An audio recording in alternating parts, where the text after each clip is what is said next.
آج کی طرف پوری توجہ دیں۔ ایک سورج کی پجاری عورت کو یہ معلوم ہے کہ نبی کے نبی ہونے کی علامت، نبی کے نبی ہونے کی علامت مال کا رد کرنا ہے۔ بلقیس نے سلیمان علیہ السلام کی دعوت پر یہ جانچنے کے لیے کہ مجھے جو دین کی دعوت دے رہے ہیں یہ بادشاہ ہیں یا نبی ہیں،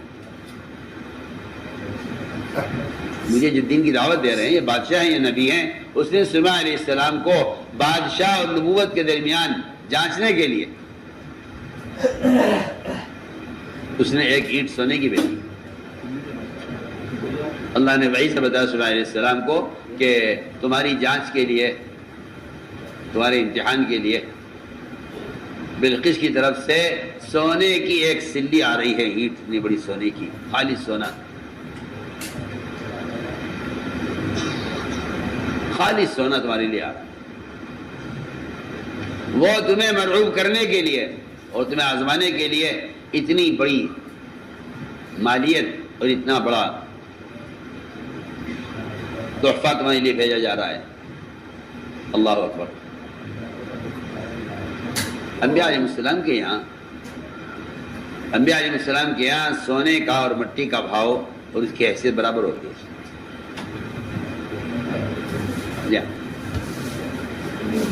وہ یہ کہتے ہیں کہ جو چیز زمین میں ہے وہ برابر ہے۔ اس اینٹ کے پہنچنے سے پہلے سلیمان علیہ السلام نے جنات کو حکم دیا کہ زمین سے خالص سونا نکالا جائے جہاں بھی ہو، اور اس تحفے کے پہنچنے سے پہلے ان کے تخت کے سامنے کا پورا میدان خالص سونے کا بنا دیا جائے، اور اس خالص سونے کے میدان پر اور اس سونے کی زمین پر مویشی چھوڑ دیے جائیں، گائے بھینس بیل بکریاں، وہ مینگنیاں کریں، اس پر پیشاب کریں، تاکہ ان آنے والوں کو پتہ چلے کہ ہمارے ہاں سونے کی حیثیت یہ ہے جو آپ لے کر آ رہے ہیں۔ سنیے تو صحیح آپ دنیا کے ذریعے بے دینی کی طرف دعوت دینے والوں کو انبیاء علیہ السلام کیا جواب دیا کرتے تھے؟ اس زمانے کا مسلمان نہیں جانتا، اس زمانے کا مسلمان نہیں جانتا کہ اپنے مال کے ذریعے بے دینی کی دعوت دینے والوں کو انبیاء علیہ السلام کیا جواب دیا کرتے تھے۔ میری بات بہت توجہ سنیں۔ اس تحفے کے پہنچنے سے پہلے سلیمان علیہ السلام نے پوری زمین سونے کی بنوا کر اس پر مویشی چھوڑ دیے، مجھے پتہ تو چلے ہمارا سونے کی حیثیت کیا ہے، اور ان کے لیے ایک راستہ بنایا سلیمان علیہ السلام تک پہنچنے کے لیے، جو سلیمان علیہ السلام کے لیے کچھ تحفے لے کر، کچھ غلام لے کر آ رہے تھے ہدیے میں۔ ان کے راستے میں سے ایک جگہ کو اس آنے والی اینٹ کے برابر جگہ خالی چھوڑ دی۔ کوئی بیچارہ پاگل ہی ہوگا جو یہ سوچے گا کہ اچھا اس اینٹ کو یہاں لگائیں گے، ارے تم بیوقوف ہو، جہاں پورا میدان سونے کا بنا ہوا ہے وہاں سلیمان کی اینٹ کی کیا ضرورت ہے؟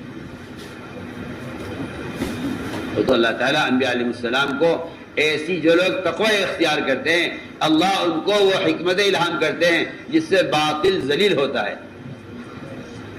اور جو لوگ متقی نہیں ہوتے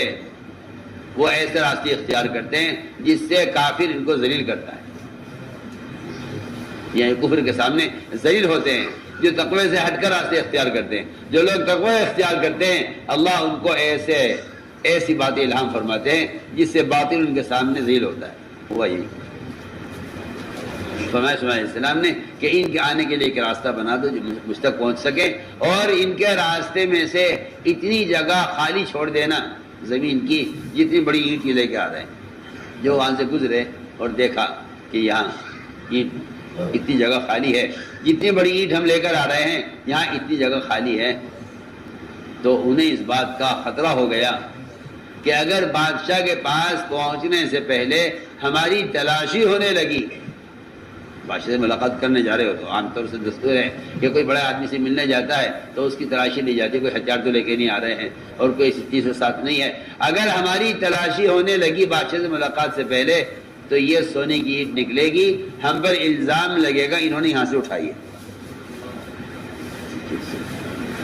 جو اپنی سونے کی اینٹ سے سلیمان علیہ السلام کو مغلوب کرنے کے لیے آئے تھے، انہیں اس بات کا خطرہ ہو گیا کہ اگر یہ اینٹ پکڑی گئی، یہ جو ہدیہ ہم لائے ہیں، اگر یہ ہدیہ بادشاہ کے پاس کرنے پہلے کھل گیا تو پھر الزام یہ لگے گا کہ انہوں نے یہاں سے چرائی ہے، یہاں سے اٹھائی ہے۔ انہوں نے اس سامان کھولا اپنا اور اس سونے کی اینٹ کو وہاں پھینک دیا جسے سلیمان علیہ السلام کے سامنے پیش کرنے کے لیے لائے۔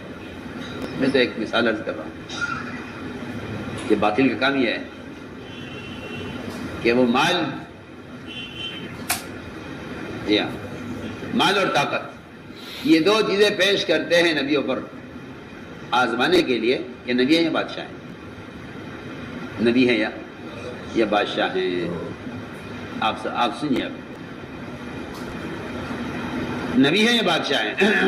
اگر یہ مال قبول کر لیں تو یہ بادشاہ ہیں، اگر مال رد کر دیں تو یہ نبی ہے، کیونکہ انبیاء میں، ایمان والوں میں اور کافروں میں فرق ہے۔ یہ انبیاء علیہ السلام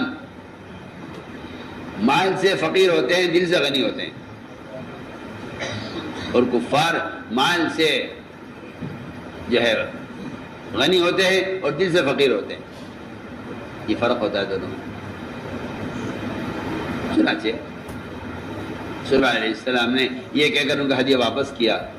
کہ ہمیں اللہ نے تم سے بہتر دیا ہوا ہے، اپنے لائے ہوئے مال سے آپ خود ہی خوش ہوئیے، یہ کہہ کے واپس کر دیا۔ میں تو آپ کو ایک مثال عرض کر رہا ہوں کہ ایک کافر بھی جانتا ہے کہ نبی بغیر نبی میں کیا فرق ہے۔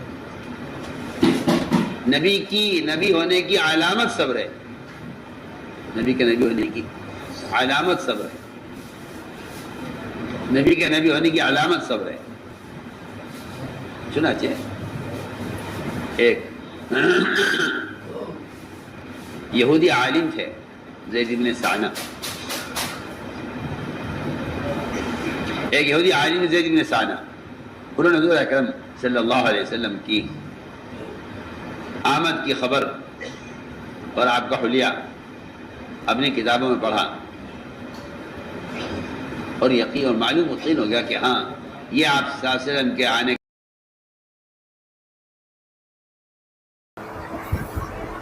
السلام علیکم ورحمۃ اللہ وبرکاتہ۔